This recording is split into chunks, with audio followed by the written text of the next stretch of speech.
శనివారం రోజు ఎవరికీ తెలియకుండా రహస్యంగా లవంగాలతో ఇలా చేసి చూడండి. మీకు ఉన్న ఆర్థిక సమస్యలు త్వరలోనే తీరిపోతాయి. లక్ష్మీదేవి పటం ముందు రహస్యంగా ఇలా చేసి చూడండి. మీ ఇంట్లో వారికి కానీ బయట వారికి కానీ ఎవరికీ చెప్పకూడదు ఇలా మీరు చేశారు అని.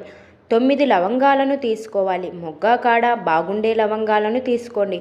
ఒక ఎరుపు కలర్ వస్త్రంలో 9 లవంగాలను పెట్టి ఒక మూటలాగా కట్టండి. కట్టిన దానిని లక్ష్మీదేవి పటం లేక విగ్రహం ముందు పెట్టండి. తర్వాత ధూపం చూపించి మీ మనసులో ఉన్న సంకల్పం చెప్పుకొని ఆ మూట పట్టుకొని మీ మనసులో ఉన్న సంకల్పం చెప్పుకోండి. ఇలా చెప్పుకున్న తర్వాత మీరు రహస్యంగా మీ బీరువా లాకర్లో కానీ లేక మీ సెల్ఫ్లో కానీ పెట్టుకోండి. ఆ మూట అనేది ఎవరికి అస్సలు కనిపించకుండా దాపెట్టుకోండి. ఇలా మీరు చేయడం వల్ల మీకు త్వరలోనే ఆర్థిక సమస్యలు అన్నీ తొలగిపోతాయి. అష్టైశ్వర్యాలతో కూడా కలిసి ఉంటారు.